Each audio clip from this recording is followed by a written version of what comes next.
Welcome back to another episode of Just a Tip, where we say the shit that everyone's thinking but nobody's saying. In this episode, we sit down with Daniel Figueredo, the mastermind behind Sanguich, and one of the clearest examples of what a pivot actually looks like. Daniel didn't come up through the kitchens. He came up through fashion, design, retail build-outs, and the corporate system. And then he said, fuck it, and bet on Cuban sandwiches. We talk about taking a container concept and turning it into a Michelin-recognized brand, why instant feedback from customers is addictive as hell, and how sometimes losing everything can sometimes be what puts you on the right path. We get into resilience, ego checks, Miami politics, smart expansion, and why protecting your culture sometimes matters more than chasing fast growth. Now, this isn't some motivational poster bullshit. It's a real conversation about risk, uncertainty, and building something you actually give a shit about. This one's honest, scrappy, and very Miami. So let's get into it. This episode of Just a Tip is brought to you by Rooftop Solutions. So the craziest thing happened. You might have even seen it in the news. A restaurant in Wynwood had to shut down for years after a leaky roof caved in. Imagine all that money, time, momentum gone just because the roof wasn't handled right. And that's why I always recommend Rooftop Solutions. They've been protecting homes and businesses all over Miami-Dade and Broward for over 20 years. They're local, based in Hialeah, and they take pride doing the job with honesty and craftsmanship so your roof stands the test of time. And here's the deal. If you got a leak, they will patch it for free while prepping your roof to be replaced. So unless you want to add a lazy river in your dining room, call Rooftop Solutions, tell them Felix sent you. Today, I am honored to have a very special guest. This man is the embodiment of the American dream. The guy went from an idea, a container, to a Michelin. I am pleased and honored to have my man, Daniel Figueredo, of Sanguich, the man, the myth, the fucking legend, the guy who will teach all of you motherfuckers a masterclass on how to open a business. Bro, thank you so much. That's a hell of an introduction, bro. I mean, I do what I can, brother. Thank you so much. I'm actually blushing, but thank you very much for having me, bro. Listen, nothing I say is not true. Thanks, man. You're super respected in the community. I've known you for years. I remember when you were literally in the middle of opening up the container that everybody thought you were out of your fucking mind. But, everybody knows what you've accomplished, or I hope at least people know what you accomplished. But, a lot of people don't really know much about you before you got into the business. Mm-hmm. How did you grow up? Like, what's your background? Well, how did I grow up? Well, I was born and raised in Chicago. Right. I came here at the age of 7. Nice. My father was in construction, so he was a contractor, electrical contractor, and worked in that space, and there was a building boom here in Miami. Right. So at the age of 7, we came here to kind of like follow that trend. What year was this? This is 1982. Nice. Oh, you came in the fucking prime time, huh? That was. So that's where my upbringing is, but I was raised in Hialeah, East Side, 32nd and 4th. Nice. Right. And I came from a working family. Right. We my parents had the 9 to 5 and nothing really special. But I grew up in design. So I spent most of my career in design. I went to Dash, then I went to art school. And then from there, I've had a pretty progressive and interesting career up until the point where I decided to start Sanguich. What did you think? Did you originally think you were going to be a designer or architect? Man. My father wanted to start. He wanted to be an architect, right? And then that's kind of like what I was fed my entire life, to be an architect. And so I did. I followed that trajectory, and so I went to school and dropped out. Most of my friends, were disappointed me kind of like leaving the industry, right? But I just it didn't feel right. So I went to textile engineering, right? And then I went to fashion. Interesting. And so in fashion, it kind of like they have very similar structures of school of thought. Absolutely. Right? You're building something, right? From a raw material and you're exercising it. So here it's like I was just doing clothing, right? And I had a really interesting career from that experience. I went to Miami University, Central St. Martin School of Design in London. Then was picked up by Oscar Feldenkrais and those guys at Supreme. And did not know that. Yeah, it was 1999, wow. 1998, 1999. And then in that sphere, I developed a brand that we probably all know now. It's called Cuba Vera. Right. So I'm the founding designer for Cuba Vera. Again, didn't know that. Yeah, most people don't know that. And that was really the beginning of my career, which was at Supreme. Yes. Then Supreme, morphed into, Perry Ellis, and eventually I found my way out. It just wasn't a good fit for me. Right. And I had a friend of mine many years ago. She was the creative director for Chico's at the time. And she says, hey, there's an interesting job I think you should look at. And it was for a visual merchandiser. Interesting. For LVMH. Wow. Okay. But I was like, okay, at this point, I had already reached a certain job, a level where I was exercising. I had teams of designers, right? And it was a place where it was I felt it was a little bit beneath me, but she insisted. She was like, I think it's something you have to do. So long story short, I said, fine, I'm going to go check this out because you insist and you think it's good for me. And I go through the interview, and the interview was funny because it was for a Frenchman. And he said the job paid X, and it was half of what I was normally making. And I said, okay, what are your objectives? He tells me the objectives, and I made an agreement with him. I was like, okay, listen, I know where you guys are going. I know what's happening with this watch industry. Let me make you a deal. You'll double my salary in 6 months. And if I'm able to achieve what I'm set out to achieve in 3, you put me up for a promotion in New York City. I was able to do it in about 3.5 months. Wow. And 6 months later, as opposed to getting the package deal that I was originally supposed to negotiate in 6 months, they moved me to New York. And in New York, I was part of one of the most important times of TAG Heuer's history. This was for TAG. This was for LVMH. LVMH has like 5 different silos, right? You have watches and jewelry, you have leather bags, you have specialty retailing, blah blah blah. And so we were part of the watches and jewelry division. Yeah, TAG is great brand. Yeah, man. Yeah. In fact, I got my tag on. Nice. It's still one of the most important times of my life. Because at that point, I joined a marketing team of 13. What year was this? This was 2002 to 2005. Right. So you were in New York at this time? At this point, I moved. So this was right after 9/11. This is right after 9/11. Right. So everything's still fresh. Everything is still... Yeah, it's a new market. But New York was great at that time. Dude, I'll tell you, New York was very different. It was a completely different vibe. It was great. I really enjoyed my time in New York City. Going out, I think it was one of the most definitive moments of my career. Where did you live when you were in New York? I lived in Chelsea. I live in London Terrace. Yep. And then I also lived in Westfield in New Jersey. I love Westfield. Some of my best friends till this day I was live on in Westfield. Springfield Avenue. Yep. I was just like shy of downtown. Do you know how expensive that fucking place got? It is insane. The houses there are insane. I lucked out because obviously it's 2002, right? I didn't know anything about Jersey. I just know that I had Especially to Westfield. But the building is on Springfield Avenue and off of Route 22. Right. So it's off. So it was a hop, skip, and a jump. So well, you also have the train there.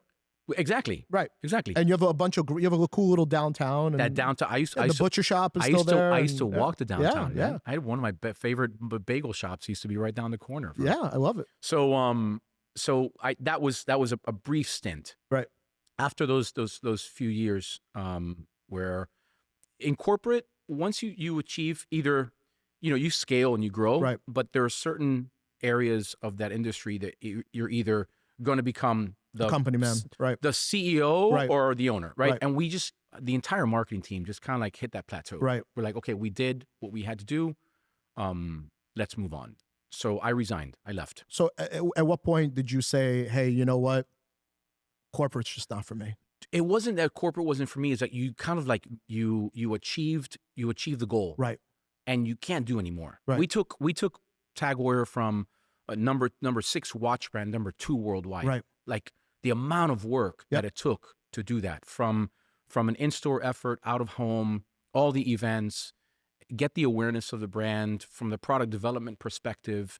These all things had to kind of come together to really elevate a business, and we did it. Right. We did it successfully over the course of 2 years, and we were a dynamic team. But at this point, did you even have food in your life? Like, were you? No. That shit didn't exist. Right. No. I was 100% focused on building and design. That's all I was doing. But did you want to go from LVMH to another corporate company, or was it? I always had an entrepreneur spirit. Right. And so in my travels, I mean, I was traveling anywhere between 200 to 300 days a year. Right. And so my job really was to understand the markets because we were building for the locations. So I had to have a deep-seated understanding of what these fashion markets were doing and how it influenced consumer behavior. And did you I mean, I know your father's already in construction, but between that and what you were doing in New York, did you already kind of get your PhD in? Yeah. I mean, at that point, we were building out. In 1 year, we did 110 stores. That is insane. That's crazy. We were like, you were turning and burning, right? We were, but we were a well-orchestrated organization, right? We all had our job, right? I was the construction trade marketing manager for that division. Right. My job was to execute stores. Right. And then you had other people who were doing out of home and other areas of marketing, but together it was a collaborative effort to make sure that we had the right penetration and the right marketing plan to be able to really build a business. And this is where I've used all that experience into what I'm doing today, right? It really is basic. Right. You know, you could take any company and you could build it if you just follow a certain model. But I mean, you're also leaving the #1 fucking fashion company in the world, hands down. It was. So it's like... It was. What's funny, what because... do you do? Because, well, at that point, you know, I traveled so much and I always had my aspiration, my own personal beliefs about my greatest potential. Right. And I always knew that I could succeed if I just applied myself in certain areas. And one of them was fashion. I was like, I was really good in that space. Right. So when I decided to resign, I'll never forget this. I wanted to open a neckwear company. Okay. This is 2002. Listen, totally different time, right? I get it. Ties were a thing. Neckwear was back popping. then, and Wall Street, everybody was wearing ties. But I was laughed at. Really? So I'll never forget. When I finally resigned and I'm out, and I had my vice president and president, who I had to give my resignation to. They say, well, what the fuck are you gonna do? I was like, I'm gonna start a neckwear company, and they laughed at me. They're like, you're not leaving us for this. And I'm like, yeah, I'm done. Like, I'm done. I'm done here. And they're like, you sure about this? Right. So, about a month later, I mustered the energy to leave New Jersey and New York and head back to Miami to start a new business. Well, in 1 year, I went from 4 stores in Nordstrom to 150 locations. Wow. I became the 3rd largest neckwear vendor for Nordstrom within 12 to 16 months. Wow. It was a very unique experience. Because were you excited though, like when you were like leaving New York, or did you feel a little bit like, hey, I'm kind of going home, my tail between my legs, or did you already like, nah, like this is what I want to do? I have been the person for the most part of my life. Money has never been the motivational factor. Didn't drive you. It still doesn't drive me today. And I do things with a greater sense of purpose. Right. I used to have a driver that used to take me from, my home to EWR mostly. Right. His name was Mark. And in my many conversations with him along the way to the Parkway or Route 22, you had time. right? You guys had a time. little bit of time. Right. And I said to him once, I asked him a question. I was like, what brought you to this point to be a driver? And he says, I actually own the company. I'm like, oh, do you own limousine service? Yeah, cool. How many locations? How many cars do you have? He's like, I think it was somewhere in 20 or 30. Which is a big number, man. Which is a very big number. And I'm like, what are you doing driving? Why won't you run the business, right? I'm 27, 28 years old. And I'll never forget him like taking the rearview mirror and popping the rearview mirror back just so he can take a look at me. And he said something to me that sticks. And every now and then someone will say something to you where it sears, it becomes a permanent part of you. And he said, work is as much a source of dignity as it is a source of income. And I never forgot that. I never forgot that was his purpose. His purpose was to be in a car and drive and converse and connect. And I took that with me and I apply that in every decision I ever make. Right. To this day. Right. It's what I do has to align with my purpose. If it doesn't, it doesn't belong in my life, period. So let me tell you guys something I see all the time. You take over a second-gen space, you think it's turnkey, but the second you walk in, it's not exactly what you need. Maybe the bar layout doesn't flow, maybe the kitchen's a little outdated, or the bathrooms look like they haven't been touched since the 90s. That's why I tell all my clients, you need to call Brodson Construction. Whether you're building from the ground up or not, you still need the finishing touches done right. Brodson's been local and family-run since 1989. They're the top 1% in Florida, and they've handled everything from luxury homes on Star Island to some of Miami's best retail and restaurant spaces like LPM, Cipriani, Hillstone, Bell Harbor, just to name a few. Bottom line, don't settle for nickel and dime contractors who might underbid the work to win the job up front and screw you over in the end. Brodson maintains integrity every step of the process to build enduring relationships and never exploit clients. So remember, if you're going to build, call Brodson Construction. Okay, so now you did the neckwear, you blew that up. Yeah. How, what and why was the exit? And did Cuba Vera come next? No, man. So Cuba Vera came before. That was the first thing. Okay, so you already had Cuba Vera. Cuba Vera already, but it's not the Cuba Vera we have today. It is not the Cuba Vera you have today. It's a very different brand. It's a very successful brand. It's still around. It's something to be proud of in our community, but it's certainly not how it started. Right. With where now that the brand is where it was at the time, there was real no exit. There was a massive failure. 2008 came around, and and financial crisis, and that financial crisis was the rug that really did me in. I had a very successful career at this point. The brand was called Fig. Yep.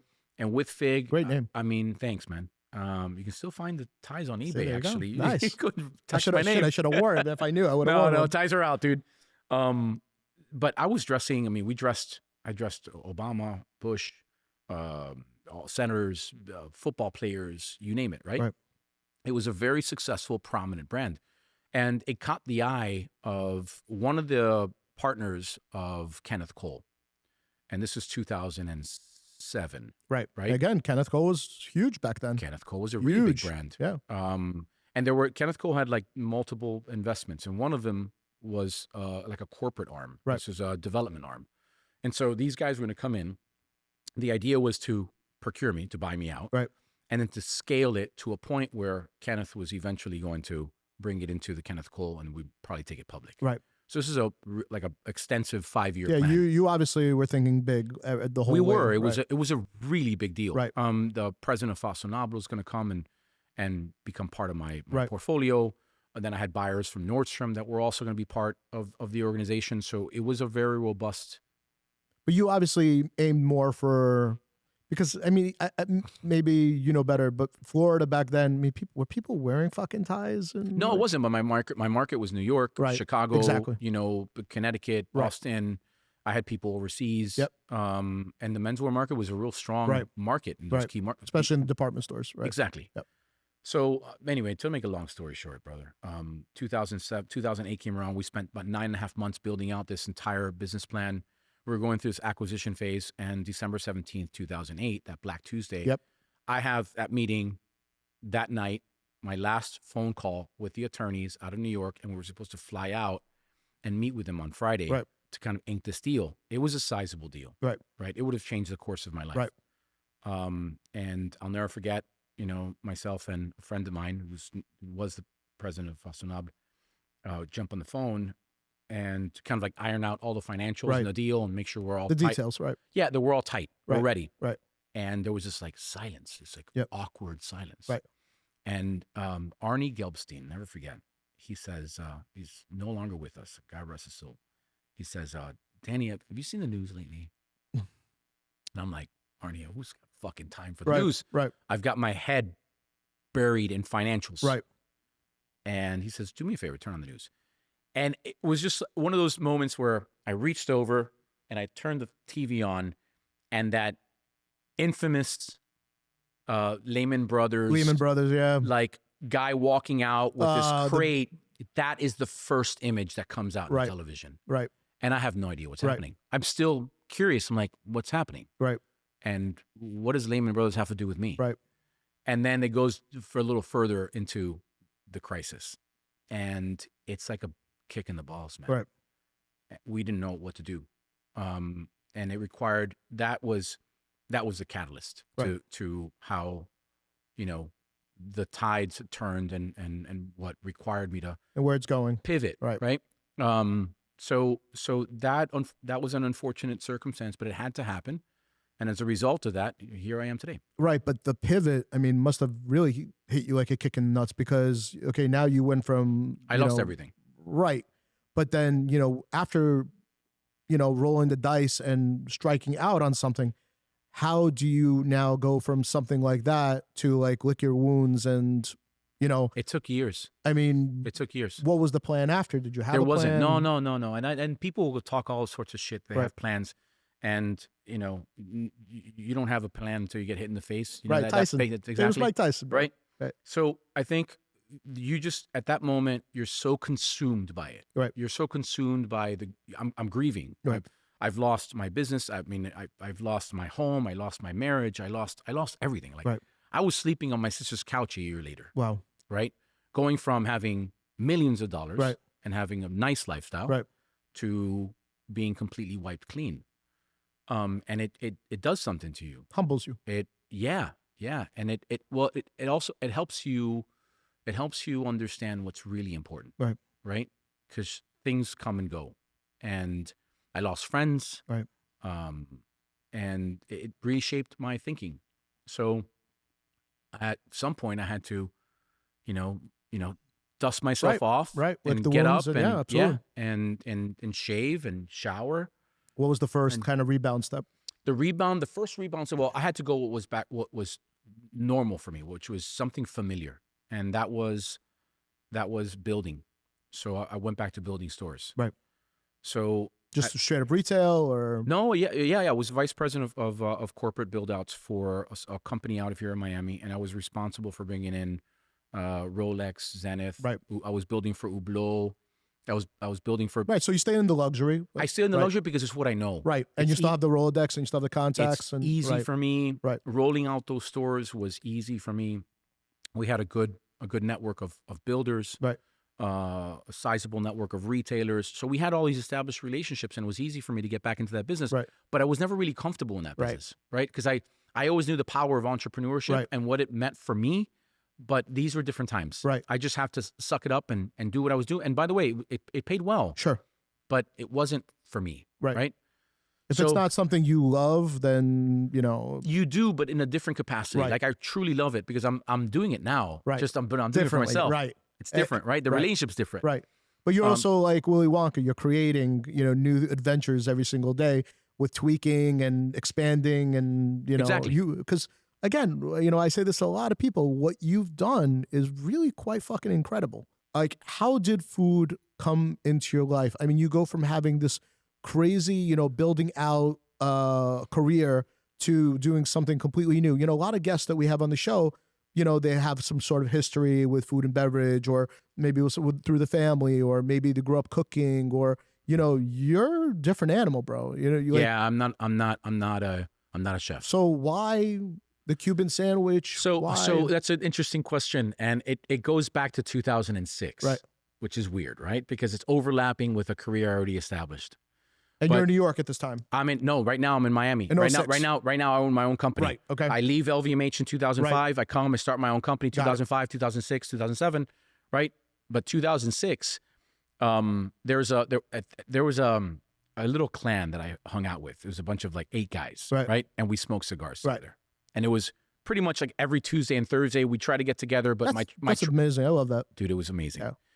But then travel became super intense for me. Because I was going to, imagine I had 150 stores and I was present pretty much in every single store. But at Fridays, I made it a point to say, guys, I want to be here. Right. And I want to be able to, chill out and decompress a little bit. Why don't you guys come over and I'll make you guys sandwiches. Right. And I'll give you guys, cigars and scotch. And that's a good fucking Friday. We leave when we leave. Right. And it became tradition. Right. So at 1 o'clock, everyone knows I'm super punctual. So I told these guys, 1 o'clock, at 1 o'clock, 1:01, the door fucking closes. Right. Right. So I have these 8 guys and we start this club. Right. Which eventually led to become the Bastards of Miami. And the Bastards turned out to be it still is a pretty significant smoking club, which I'm one of the founders, but I don't participate anymore because my life is steered in a different direction. Right. But it went from 8 to, 300, 300 and 500, members. Right. But during that time, these guys would come over the house and we'd shoot the shit, and I'd make sandwiches, right? And they were like open face sandwiches. They were like very high end. Right. And yeah, I did some research and studied, asked some questions, okay, how to braise this, how to do that. And it became pretty popular. And one of my friends, Albert, says to me, well, why don't you open up a sandwich shop? And vaguely remember saying to him something along the lines, why the fuck would I do that? It's Friday afternoon. Right. It's, I don't know, 1, 2 o'clock in the afternoon. We're having the finest cigars. We're having the best whiskey. Right. We're having good sandwiches. We're sharing laughs. And you want me to go and like entrench myself in a restaurant? I was like, no, bro, it's not happening. But I have a sick obsession with good ideas. Right. So in my travels, I would prepare, I'd prepare financials, and I prepared a financial for a sandwich company. I'm like, I thought you were about to say I prepared sandwiches. yeah, I get it. Like I understand what it is to create a product, right, and to sell it. Like the entire network that is tethered from raw goods to the end consumer. I've done it my entire life. So it was easy. It didn't matter whether it was clothing or watches or shoes or just different, the whole it just doesn't matter. distributors, different manufacturers. Yeah, because when you remove that, right, it's all the same. You have a raw product, you're building something, you're selling it. Right. If there's a captive audience for it and it makes sense, you build it. And so I remember, creating this brand. And it was a brand. I created a brand, which I later sold. And what made you decide from when your friend asked you, hey, you should open a sandwich shop? Nah, bro, what the fuck do I want to do it for? But what made you decide, you know what, maybe this is a good idea? There's, during that, I know it's all like convoluted because it's all part of the same story, but I've had so many experiences around food.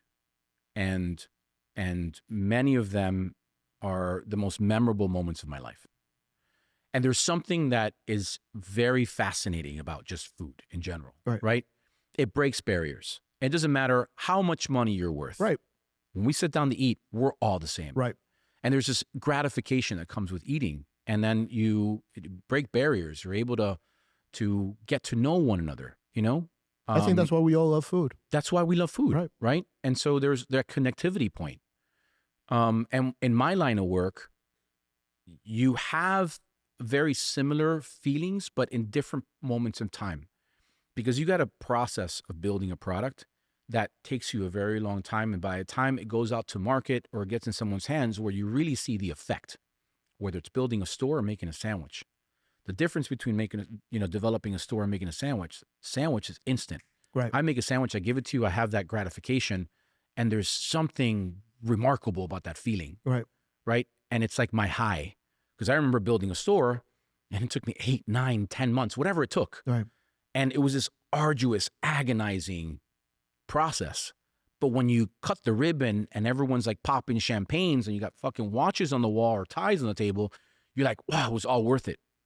Sandwiches, food allowed me to like have that moment much faster. Right. And I was hooked. So when my friends were over, this simple act of service was something that was new to me in that sense. I was like, wow, I'm getting a good feeling about this. Right. I like to come home and prepare food for my friends. And that kind of like stirred up that curiosity. Like, what if, right? What if I did this? A crazy idea. If I did this. But it was already implanted in your head. It was, bro. You It were was like obsessive about it, like thinking about it. And yeah, it was like inception. Just like they planted the seed. Right. And then it grew roots. So, dude, I built a brand. Like a full-fledged brand. I trademarked the name. And I put the whole thing together. Why Sanguich? No. Oh, it wasn't originally Sanguich? No, it wasn't. It was completely fucking different. Oh, shit. All right. No, it was completely different. Which I later sold and built my pool because of it. Which is a cool story. Okay, wait. So I put this whole thing together. I literally put it in a folder and I file it. And I tell nobody. And then you got the ebbs and flow of life. Right? Those moments where like, okay, what the fuck am I going to do now? And that really was the last resort. It was not something I even thought of once it was done. But it excited you. It did, but it was like this golden nugget, right? That like, I could tap into this whenever I want and see if this is going to work. But I decided to pay attention to what was more familiar to me, which was building stores. Sure. So I got back into building stores. So now that I'm in this, this time of my life where I'm building stores, I was not really happy with the brand that I was in. I was pushed too hard. I remember basically saying, I'm done here. And I took a sabbatical. Right. I took a 5-month sabbatical. And in that time is where I meet Rosa. Nice. For those of you who don't know, partner in crime. She's co-founder, chief of staff. She's the chief of the house. She's the chief of the business. How did you guys wind up meeting?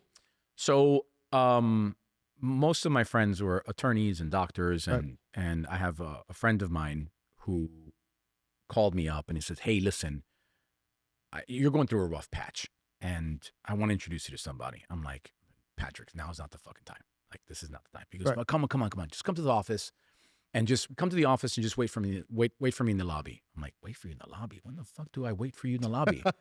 Like, I usually walk right in, right? And it was a prestigious law firm. And sure enough, I go out and I step outside and I go to the receptionist. I say, hey, does that Patrick know that I'm here? And out comes this woman, and she's remarkable. She's beautiful. And she says, Mr. Figueredo, right this way. And I'm like, who is this girl, right? So I walk into the office. I'm like, Patrick, what is this? And he's like, that's Rosa.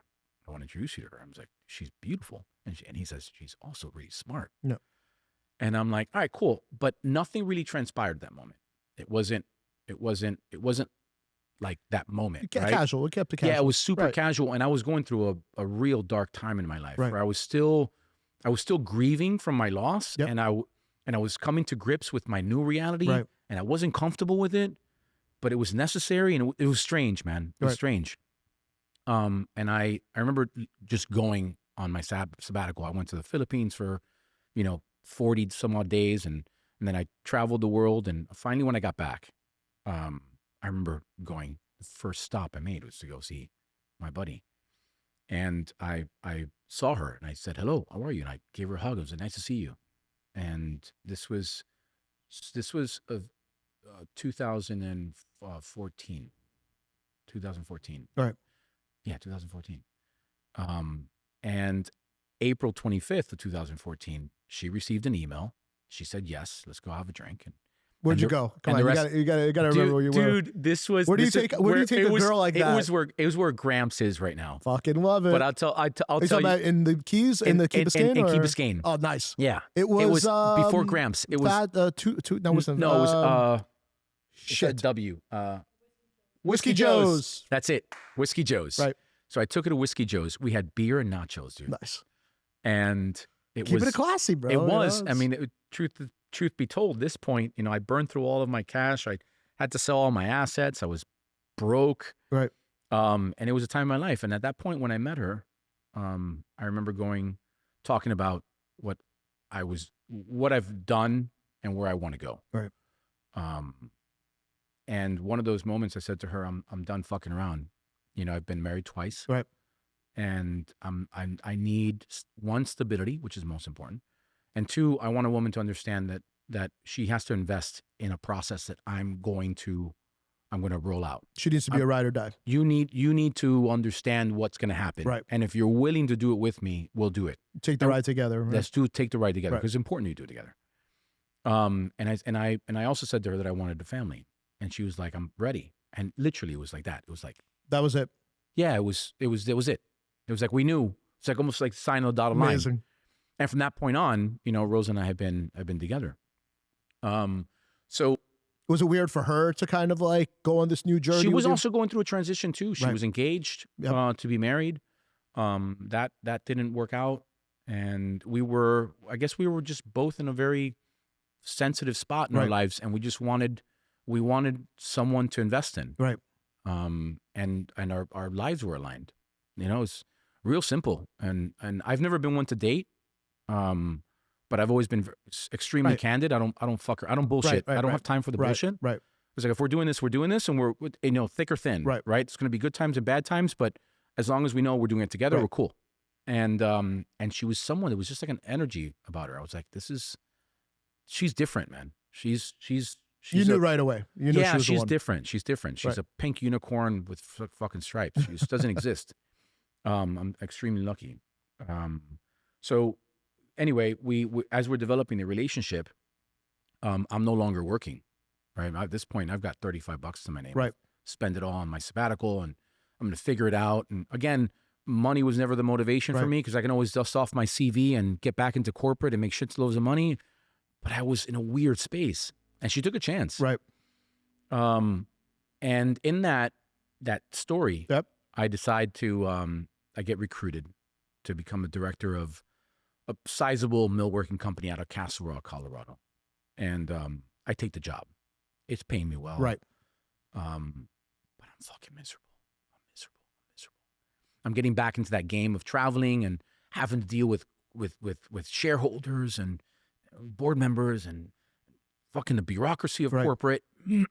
A lot of you know me from my F&B Miami page, but what you might not know is that I also run Florida's largest restaurant real estate brokerage called F&B Hospitality. Every week I meet somebody that thought that they could just wing it on a restaurant lease. And every week on F&B Miami, you guys see how that turns out. And that is exactly why I started F&B Hospitality Brokerage. We treat our clients' money like it's our money. We don't say things just to say it or paint pretty little pictures. We go based on facts and numbers. If we don't like a deal, location, or permit status, we are absolutely not afraid to tell you. It's about setting you up to last. So you could focus on food and foodies while we negotiate the build out and the terms. How important is it, when you're in a position, because, we have a lot of restaurateurs, future restaurateurs that are in a similar situation. They want that change of pace, change of lifestyle, but don't know how to take that first step. How did you take that first step with I need to pay the bills, so I need to take this job, but I have this passion that I want to absolutely do. What was the turning point for you? I don't know how else to put it. You just jump. Right. Most people, there are two people in this world, right? Those that love the security and those that thrive on uncertainty. Right. And I thrive in uncertainty. I don't need to plan for tomorrow. I don't, in the sense where I'm getting a paycheck and I'm getting my insurance and everything's cozy, because that's kind of a cloak. That's kind of a shackle for me. I feel like I'm a gorilla in a cage and I can't get out. Well, the grass is always greener on the other side, right? But people don't know what it takes to get there, right? But sometimes it just takes a step. Right. Because once you make the step, you have to respond to that momentum. You have to, at least if you're built that way. Right.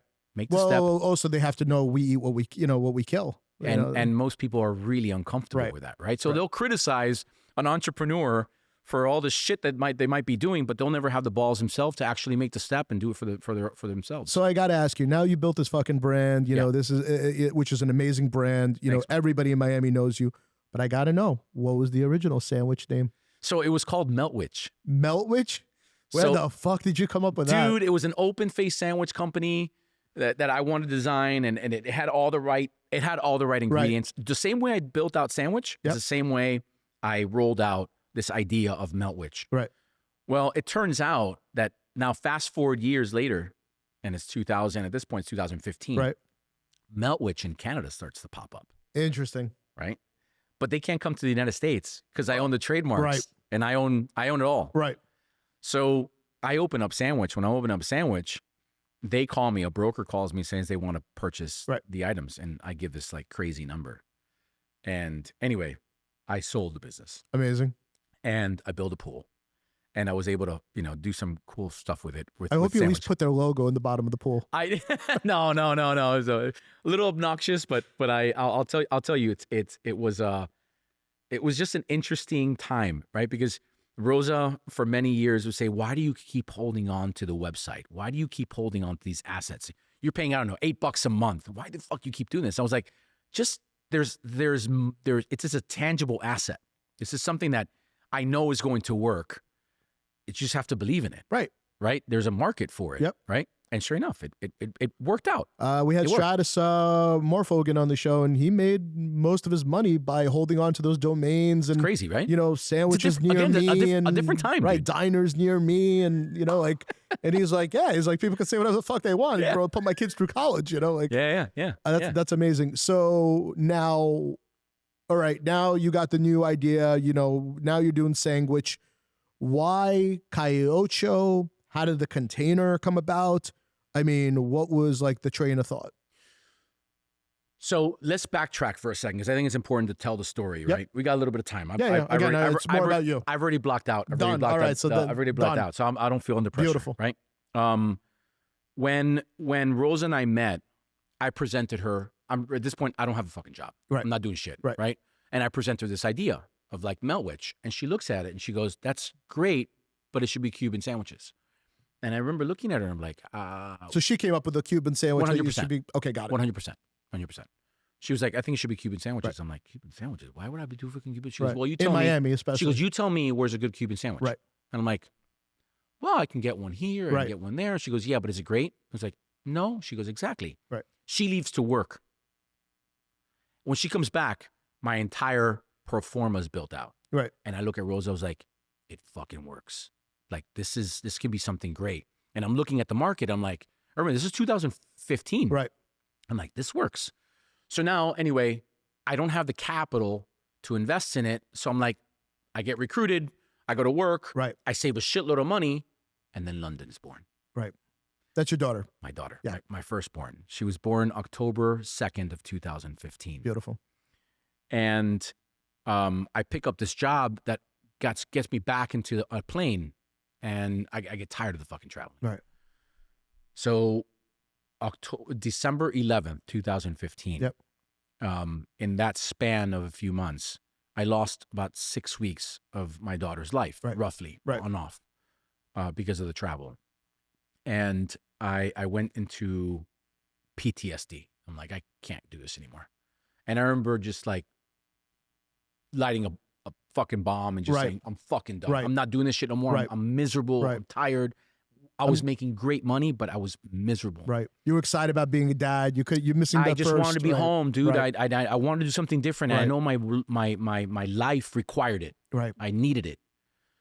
And so I quit December 11th, 2015. I was like, I'm done. I'm out of here. And so I remember calling Rosa at the office. And I was like, "Hey, listen, remember that sandwich shop we want to start?" She goes, "Yep." She goes, "Well, it starts today because I just quit my job." And she says something along the lines of like, "Great, what's for dinner?" Nice. Right? Cuban sandwiches? That's it, bro. So I went to work. But that required, you asked me a question of what it takes, right? You have to be honest with your life.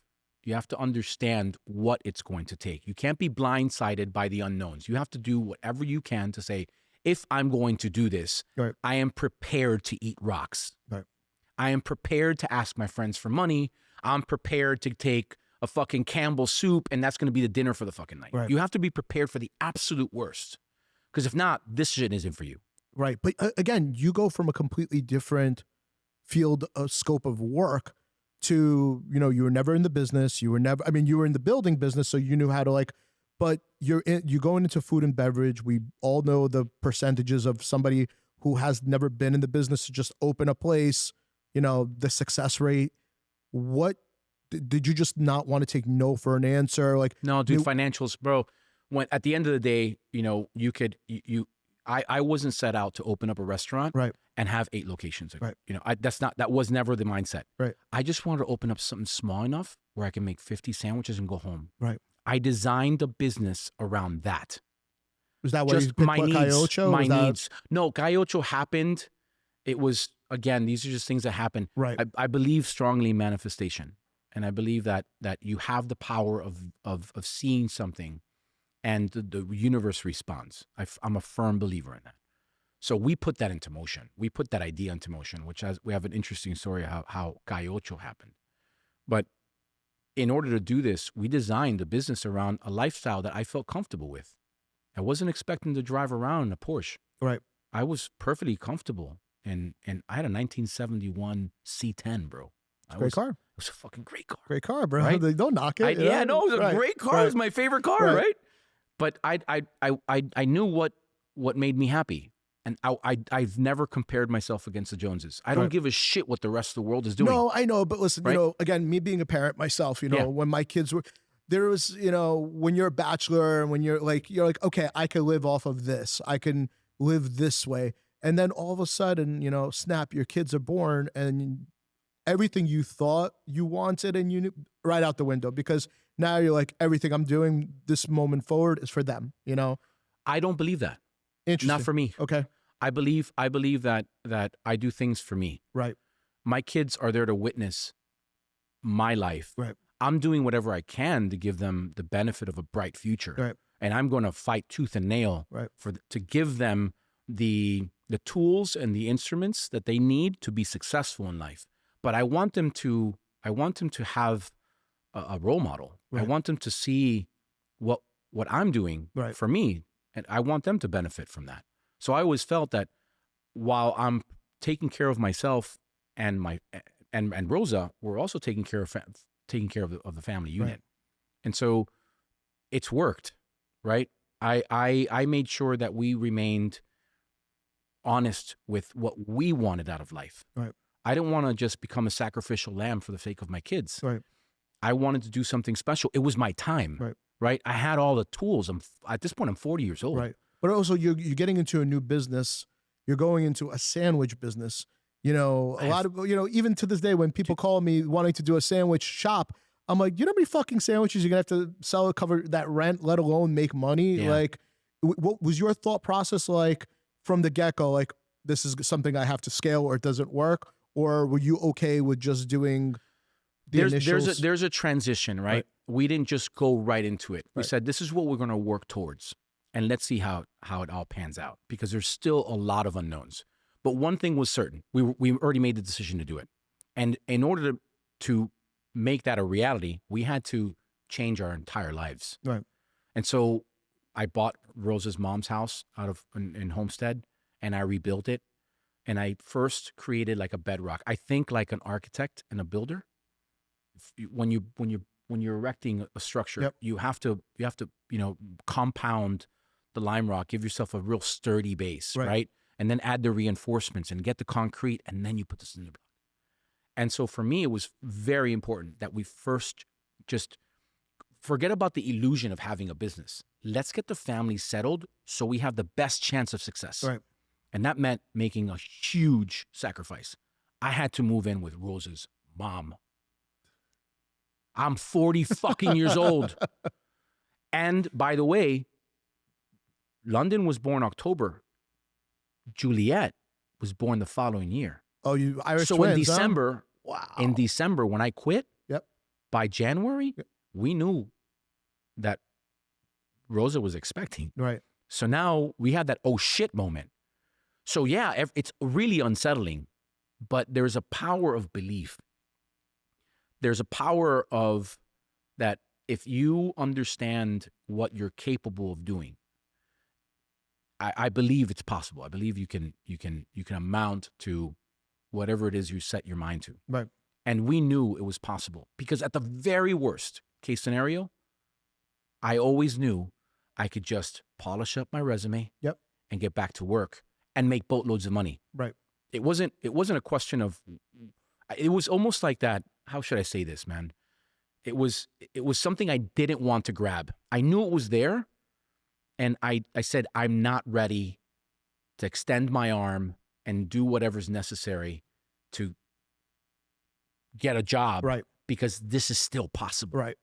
And trust me, the story, we went through some rough patches. Sure, ebb and flows, baby. We knew it very early on that when we started this idea and we moved in with her mom in Homestead, the house is done. I had to get a job, dude. Right. I was like, fuck, I'm going to run out of money. And I need to make up for that. And let me take a quick little side gig. And I did. I would have to drive all the way from Homestead to Commercial Boulevard. Right. I was in traffic 6 to 8 hours a day just to get to work, just to make a measly $80,000 a year, just so I can fill in the gaps. Wait, so you went from Homestead to Fort Lauderdale? To drive. If I didn't leave the house on a daily basis? If I didn't leave the house at 5:15, you talk about doing something for the family and for yourself, right?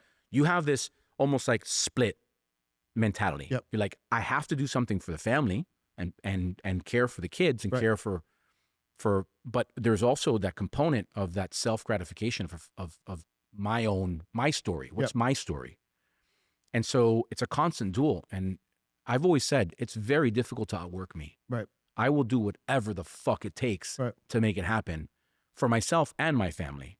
So we did, man, 6 months. And then now Sandwich starts. Once we know we've got a good handle and okay, if the shit hits the fan, I've got a home. Right. My kids are set. Right. All I have to do is get a job. I'm taken care of. Right. I don't have to worry about it. And then we start to test. But before we test, what I want to say is that the brand was always designed first. Right. I never designed the menu. I designed the brand. What is the brand? How are people going to interact with this brand? What is it called? What does it do? How does it live? How does it represent itself? Right? What does it mean?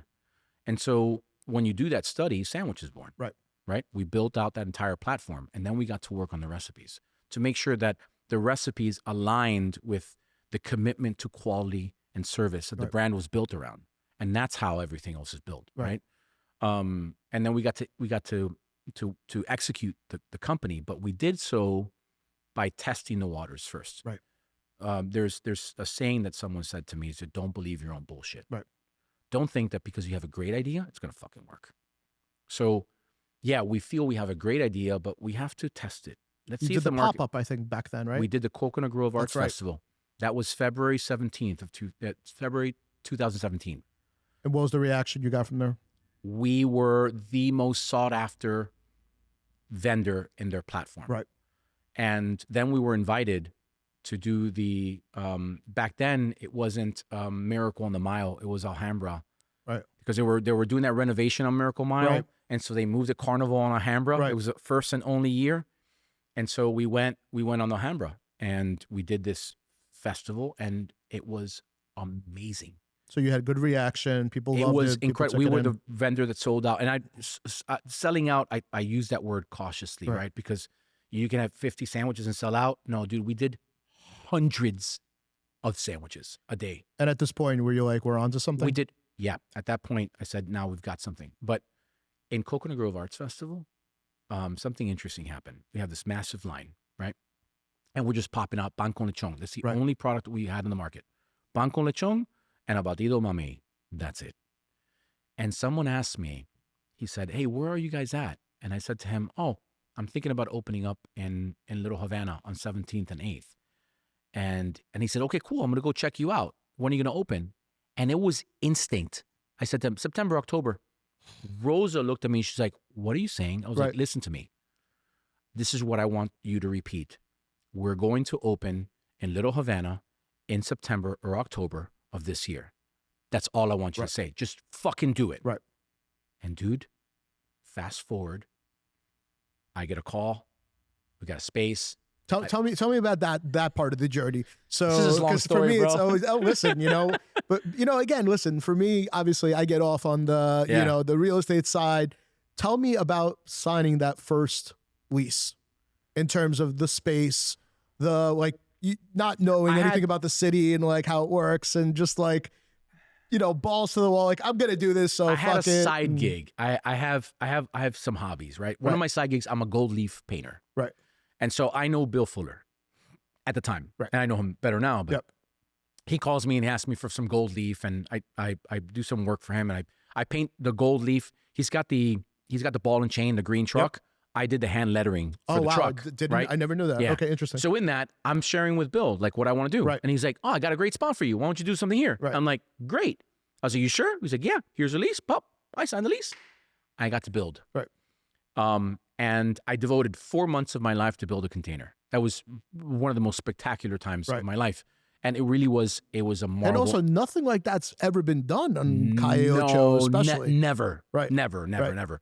But unbeknownst to me, there was some issues with, the legal aspect of things, specifically Joe Carroy. Right. So, I guess that, you just put a lot of 2 and 2s together for me. Yeah. So, I remember it was public that you were having issues, that they were giving you issues as well. Looking back now, do you think part of it had to do with Fuller or do you think it was just? No, dude, I think what wound up happening is that there was a change of political climate, right? And you have this bully who had this personal vendetta with Bill. And what happened is that it was all timing. Right. We were like the new kid on the block, and there was we had so much of the spotlight, because of what it is that we were doing. Our container was a gorgeous container, beautiful. People were taking pictures, talking. I remember prominently displayed in Little Havana. Yep. It was a destination quickly, right? Our grand opening, we had over 500 people show up.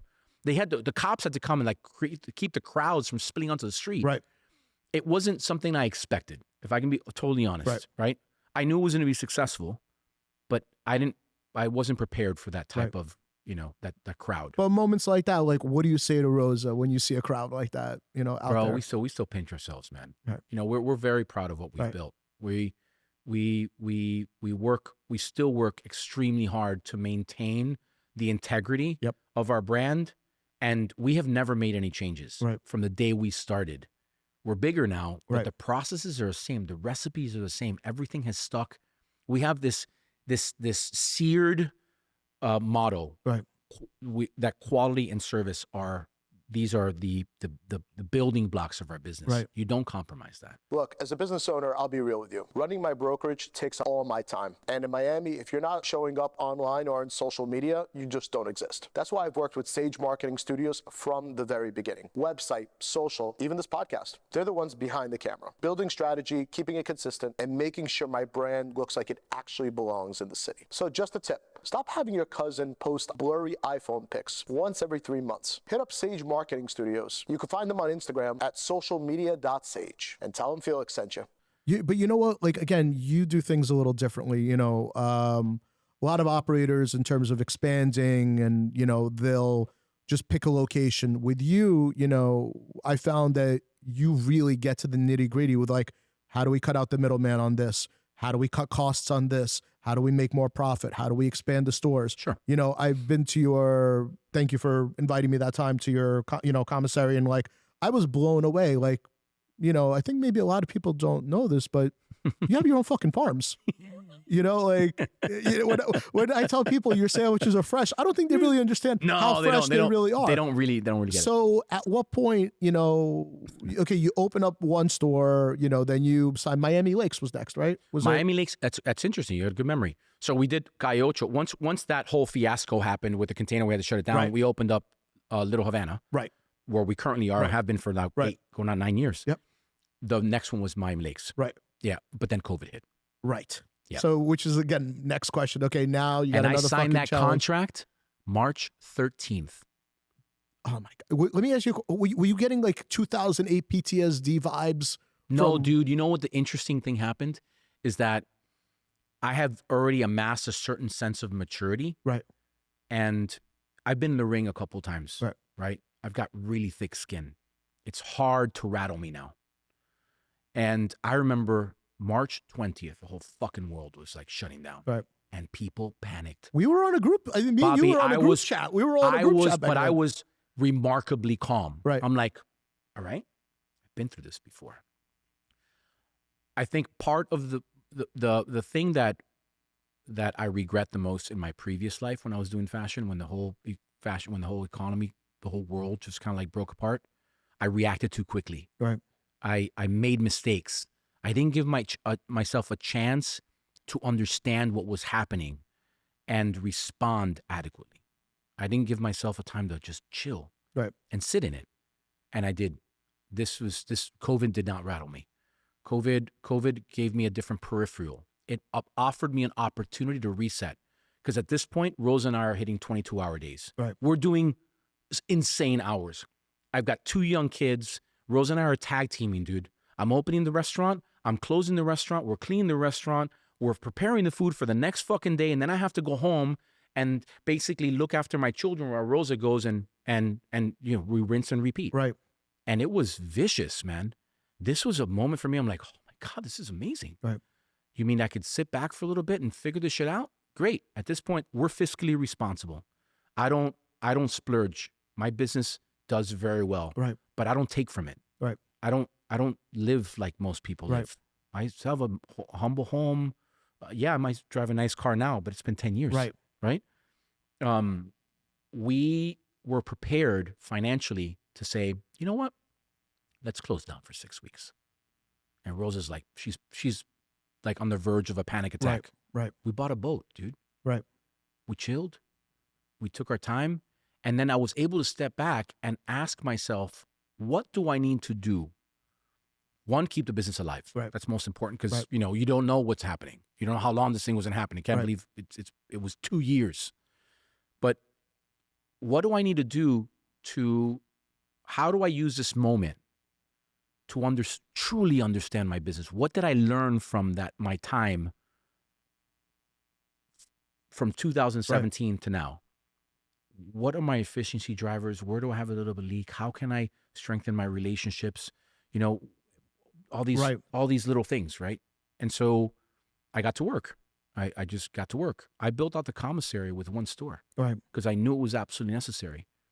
I knew where we had to invest our capital so when we do open, we're more powerful, right? We had to re-engineer our recipes, right? Because there was food scarcity. Before I was purchasing 500 pounds of pork. Now they're rationing out 100 pounds a week. Right. My ham was taking me 7 days to make. How do I take it from 7 days to at least 5 days? Right. These were all the things you were tweaking during that time. This is everything I did. COVID was one of the most magnificent times of my life. Interesting. You're the second person in 2 weeks to say that. Yes. And I'm always surprised when people say, "Oh, COVID." COVID was not as terrible as it seemed. Especially down here, it wasn't. It wasn't, dude. It was a big reset for us. It was. Yep. And so COVID was like delivery. Like now, are you just like thinking outside the box and like thinking about your packaging, thinking about delivery? Like we had all that figured out. Got it. But we had to strengthen our takeout game, right? And so we weren't built for it. I'm all about the experience, man.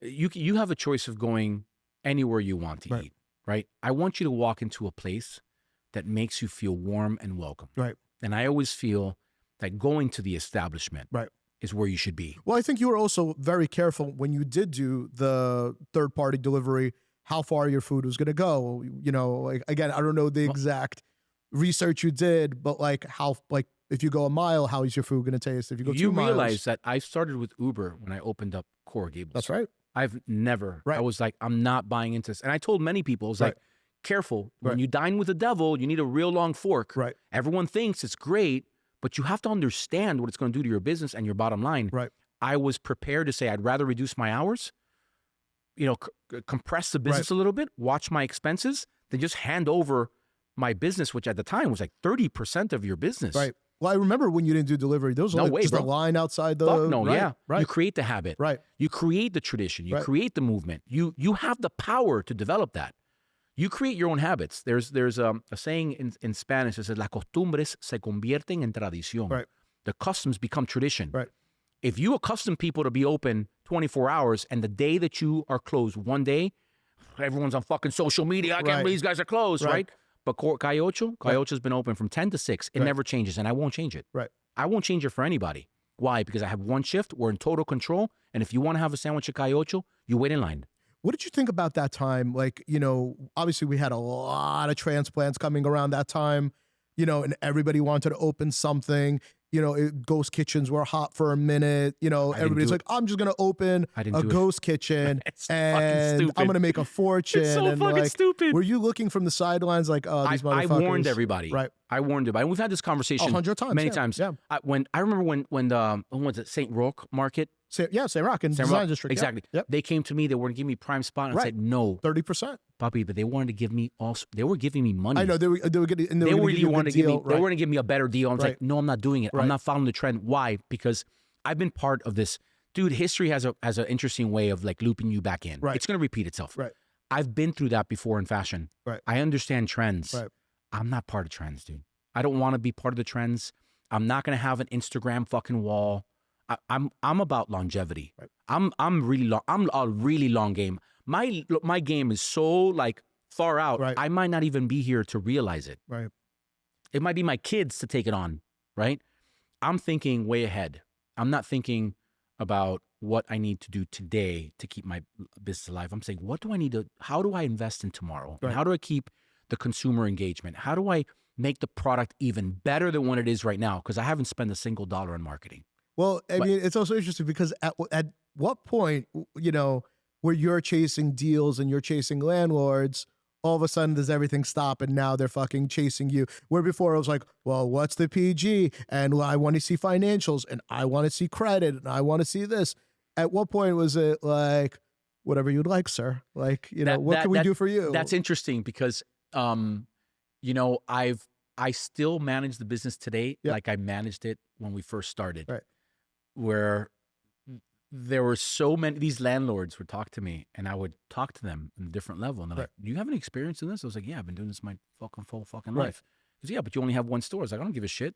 But tomorrow I'll have 500 and you'll be kissing my ass. Right. I was like, so I understand the art of the deal. How are we going to work together so you give me the greatest benefit of success? Yep. Because my job is to be there my entire tenure of my lease and pay my rent every single month.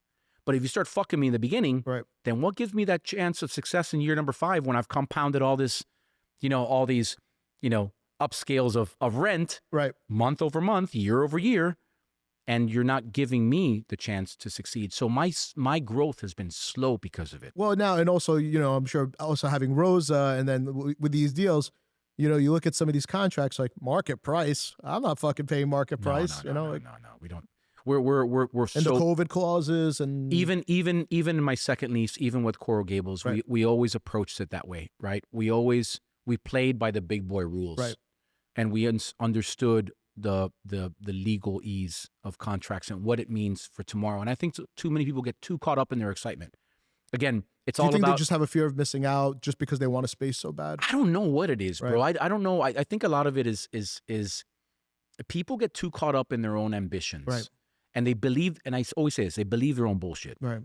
They haven't done enough of their homework to get into it. It took me a year and a half before I even had a tent, much less a fucking restaurant. Like, what does this do? Is this concept a viable, sustainable concept? Like, listen, what you're doing. What worries me is a lot of these operators who I like a lot, small time operators who, obviously landlords are always looking for names, anchors to put into their plazas, buildings, whatever it is, but they don't care as long as they have a name. What worries me now is, the landlords start courting some of these operators and the operators feel special. And now they're signing really bad deals because and I'm like, I was like, how did you sign this deal without consulting me? Like, why would you do a 4.5% increase? Why would you do market price, or they can kick you out after year 2? Like, what, I don't get it. Like, what do you think it is now? The trend, or I just feel it's a lack of education. I think people need to be educated, and you have to be comfortable knowing what you know. And if you're a chef and you don't have the operational bandwidth to understand what that means, then you align yourself with someone that does to properly represent you. It's really simple. It's not complicated, but I think people get too caught up. I can do it all, or I know what I'm doing, and what they're doing is signing their death certificate. Right? How did you feel when you heard the news that you were going to get Michelin Bib Gourmand? I didn't. I got a call from Michelin that they wanted me to cater the event, and I said no. Interesting. Okay. Fact. Because this was year 1 when they're coming into Florida, right? But you have to understand where I'm at, dude. I'm selling fucking sandwiches. What does Michelin have to do with me? Like, why are they calling me? Why are they asking me to cater? No, I'm not going to fucking cater. I'm tired of giving food away for free. I'm past that point. I'm building a business. Like, I'm beginning to like give myself and the brand a little bit of importance. And I'm not just going to say yes to everything. Before, sometimes, okay, these events that might not be very beneficial, but you got to get the exposure, and I understand all that. But we felt we're a little bit past that. And I don't have to say yes to everything anymore.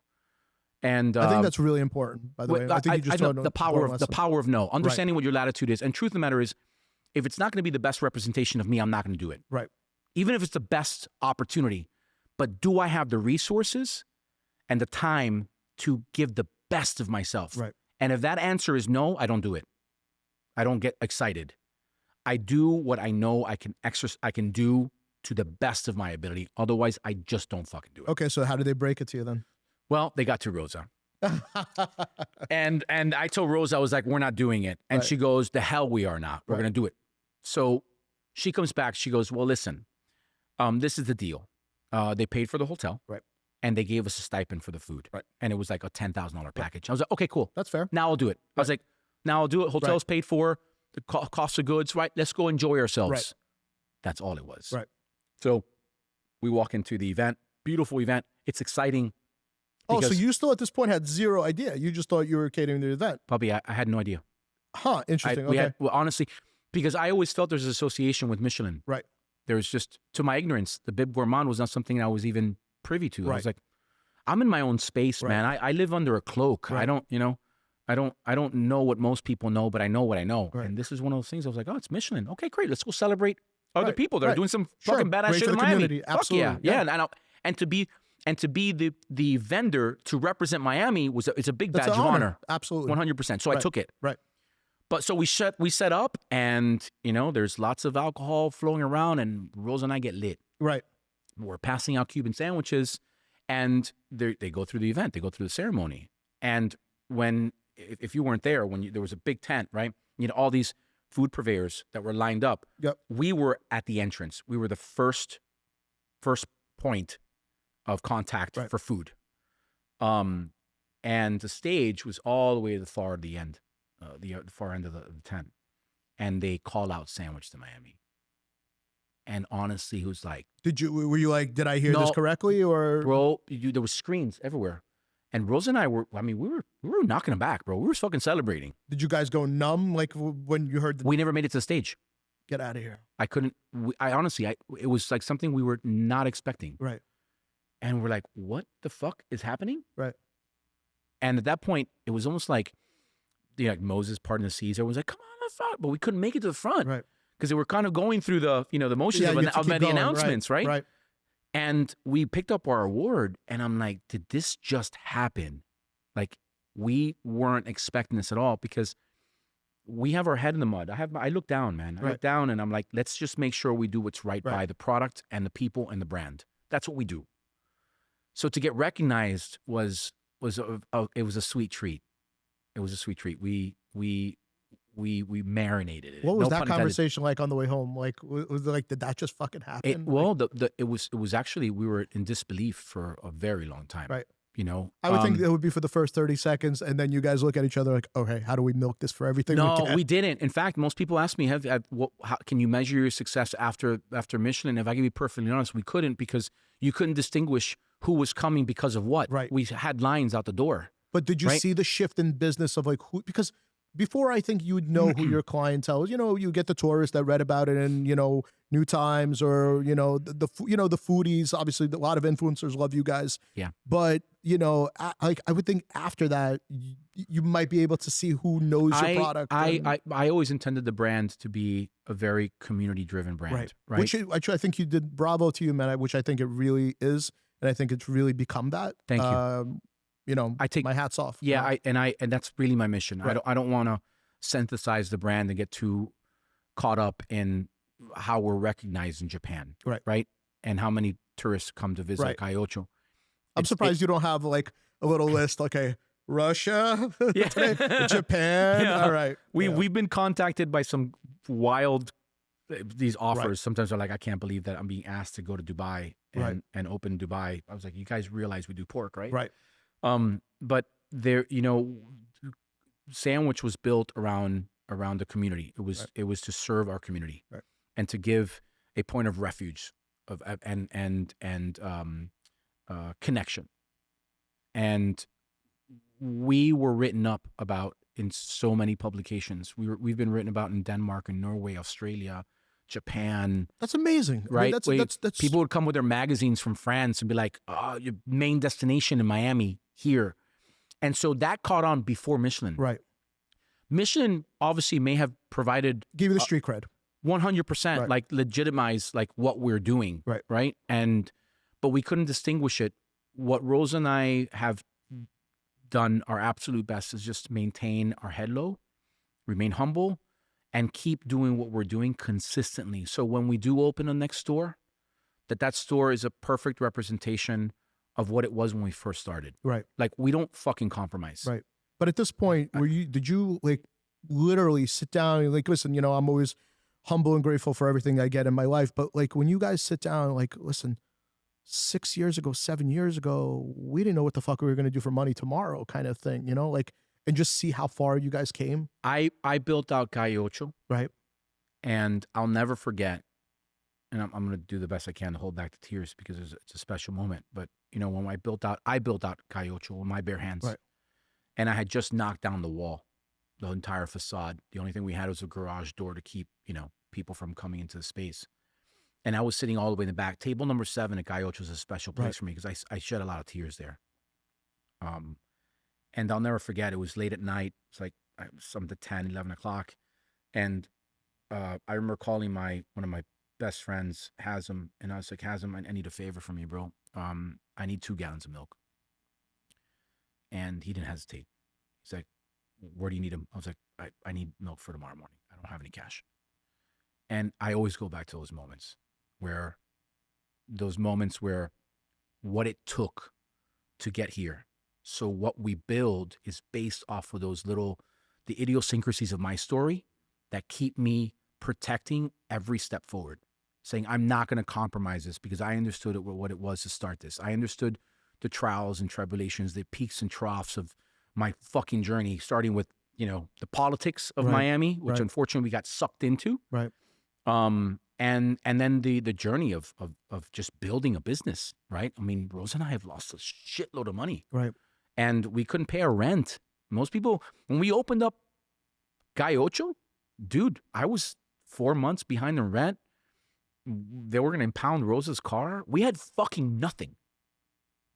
August 28th, 2018, I had $0 fucking to my name. And it just kind of like, you started seeing the people and the interest, and that was what we're trying to protect every day. But it went 0 to 60 in like seconds. Like, we planned, right?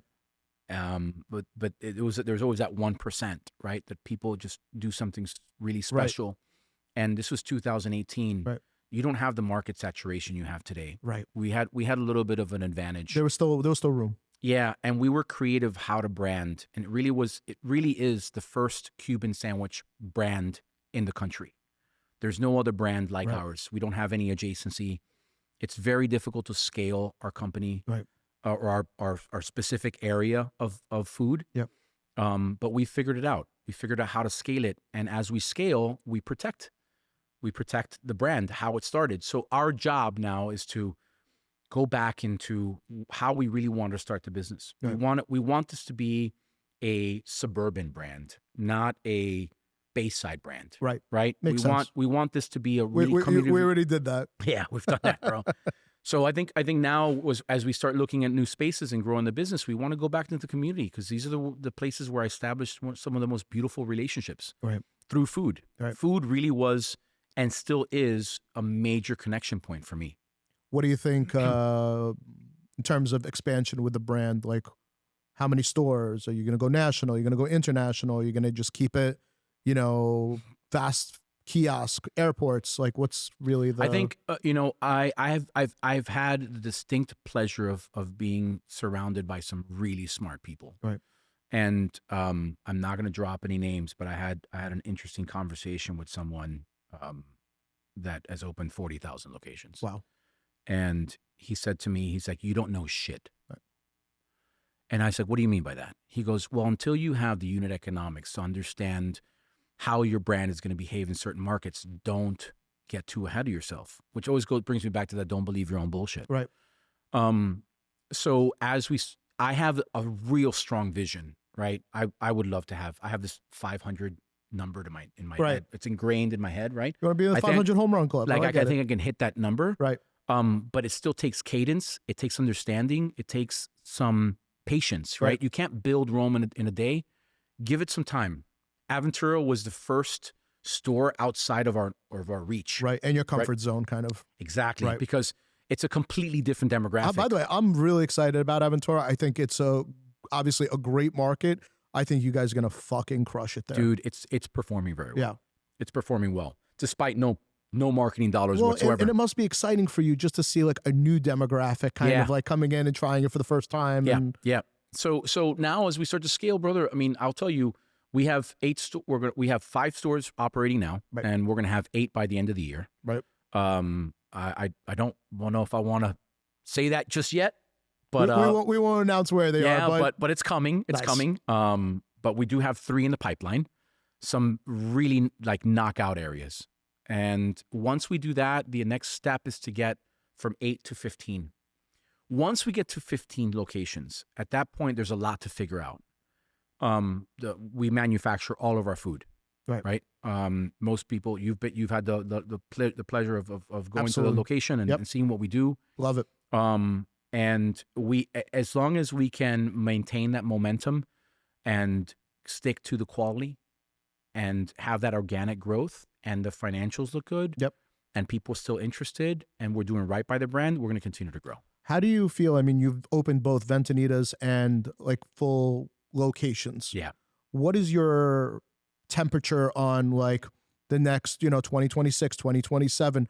Are you going to go smaller? Are you going to go bigger? What's kind of never go bigger? I always tell people, I was like, I don't understand what this 4,000 square foot locations, 2,000. I don't fucking make sense to me, right? Right.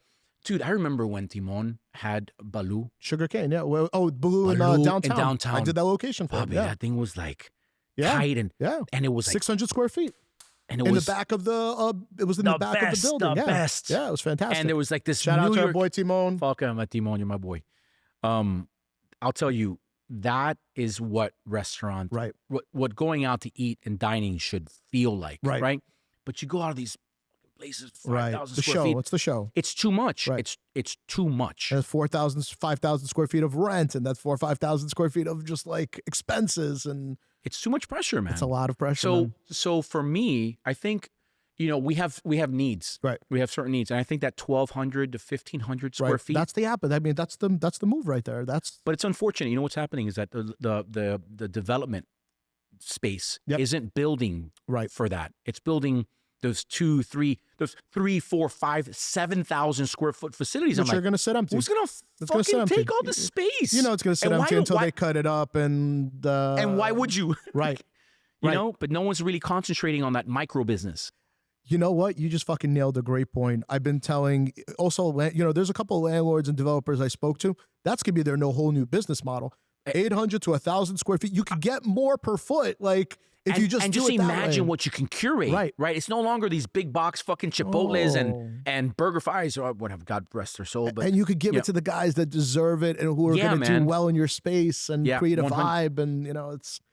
But yeah, no, I think you nailed it, man. 100%. So, last and final question. Obviously, I know you're a workaholic. I want to know where you go to eat when you have some downtime. What are your top picks? So my top picks, Rose and I don't have a chance to go out eat often. So when we do, we look out for a few things. One, ambiance, because we work like dogs, right? Convenience, and most of all, consistency. And I know that, some people have certain things to say about maybe some of the restaurants I'm going to mention, but one in particular that I feel is a company that I model myself after.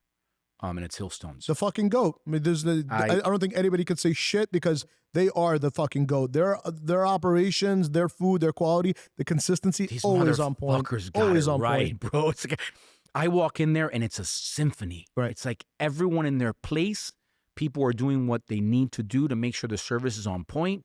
The hair is pulled back. The guys are buttoned up. The kitchen's on fucking point. Right. The food is constant. It's consistent. I've never taken a plate and said, this is not to par. This is exactly what I expected time and time again. On a side note, we've asked this before. True or false? Tell me. Hillstone Houston split the brands because they didn't want to reveal the calorie count. I don't fucking give a shit. I've had 2 servings of spinach dip, bro. I will all day long eat multiple spinach dip fucking orders all day long. I don't care how many calories. It's not going to change how I eat. Right. No, it's not going to change how I eat. So it's Hillstones. Right. There you got number one. We have number 2. Another one that I find to be a great atmosphere, and the food, in my opinion, is always spot on, is Doya. Shout out to Jerry. That's my boy. Jerry, bro, you're doing it right, brother. Absolutely. He's killing it. It's hard to compare. Such a great local space. It really is. Yep. It really is. I go there with groups. I go there on dates, with my wife, and I recently got together with my friends from Dash. Right. And it was 20 of us, and it was just magnificent. Right. The food is just always on par. Right. It's perfect. Always on point. Always. Right. And then the other one is bourbon steak. Interesting. Michael Mina, huh? Michael Mina. Aventura. Okay. Yeah, I love that location. Got it. What do you like there? I go for the fish. Okay. I go for the bok choy sea bass. Yep. We'll do the rib, the prime rib. Yep. My kids will do. They love the tuna tartare. Yep. It's just a great environment, right? And my kids love to be taken to the back, right, and choose their own scoop of. They get their own scoop of ice cream, so they go out to the dessert counter out in the back, and let's take them to the kitchen. Well, I don't know if you do this, but just a tip: if you guys book a room at that Turnberry, it's actually cheaper than getting tickets to the water park. So I don't know if you do this, but we do You save $107 per person. Yeah, you get to spend the night, and go to Michael Mina's, and absolutely get to go 2 times to the water park. That's how we were introduced to that location, because my kids were celebrating back then. They were celebrating their 7th and 6th birthday. Right. And so we stayed at the JW. And then you look at the price of the water park, and you're like, shit, why don't we just stay at the hotel? Why don't we stay there? And then you have a great restaurant, Right. and that's how we were introduced to bourbon. I'm like, okay, cool, I can come here every day. It's super consistent. It's great. Anything else like you kind of like? Yeah, local treats? I will say my wife lets us go to Ceviche 105. Interesting. I had bad experience there. Did you? Yeah, I got upsold a little bit. Really? Yeah. I'll tell you that we have had a pretty good experience in Coral Gables. It was super consistent. Maybe that's why I went to the one off of Lincoln. Oh, maybe. Yeah, I've only been to Wangchi's places in I used to love the downtown one because it was so convenient. Right. I remember back when he started in downtown, he was fucking sleeping on the chairs. Most people don't realize it, right? But I've had good experiences there. What do you like there? What's your? Do they have the when they do the fish, the ceviche all the way around the fish, and my kids love the rolls. Their lomo saltado is fantastic. I'll eat anything. I eat anything there. I'll tell you that's pretty much it, dude. I'm pretty boring. Right. I don't go out. In fact, my friends come from out of town. They're like, where am I gonna go eat? And I promise you this. The person I call is Kiko. Kiko, I have to give him a shout out, dog. Big shout out. That's my boy. Because I call him, I was like, Kiko, where the fuck am I? Well, my friends are in town. Like, what do I do, bro? That's my boy. I don't know what to eat, right? I'm a creature of habit. I work too much. I two-step from the office to the house. Right. I don't venture off too far. Like you said, I'm a workaholic. Right. So I find very little time to go out and explore. So I like to keep things consistent. Last question. What advice do you give people that are trying to get into the business? What warnings do you kind of tell them? Like, listen, if you're going to open fast casual, QSR, whatever it is, you need to do this. It's a loaded question. I think first and foremost, don't get blindsided by your passions. Right. Do your research. Understand the market. Understand the financials. Ask a lot of questions. Do your homework before you jump in, because this can be a money pit. Right. And more importantly, you have to have a differentiating factor. Right. More of the same is just more of the fucking same. Right. Like, how many pizza places can you fucking open? Especially in Wynwood. How many sushi and Mexican places can you possibly Smash open? burgers You can't, like, your latitude of creativity is limited. Right. So what is it that's going to make you special? What's going to convince someone like me, bro, that I don't get out? You don't got time. You don't have time to explore. Convince me to go somewhere to eat. Right. Like, you have to have something special. Right. And I think that's it. It's a differentiating factor. Understand your numbers. Do a lot of research. Figure out who your competitors are. Understand your market. Right. And how to best approach and like break into a market with as little money as possible to test. Don't sign 2,000 square foot leases. Right. I would always tell people the best way to start a brand is do a festival. Right. Check it out. Understand, are you capable of doing this? Right. Can you prepare for the festival? Build it, break it down, wash it, rinse and repeat every single day. If you can't do it, you can't muster the restaurant industry. Daniel, it'll break your back. Thank you so much, my brother. It was a pleasure to listen. First of all, thank you for everything you do for the community. Thanks, bro. Thank you for always being very outspoken and really being the restaurant's restaurant. Thanks, we appreciate everything you do. We love you, buddy. nothing but success to you and Rosa, and keep fucking doing what you're doing. It's a pleasure being here, bro. I appreciate you, keep man. kicking ass and taking names. There you go, brother.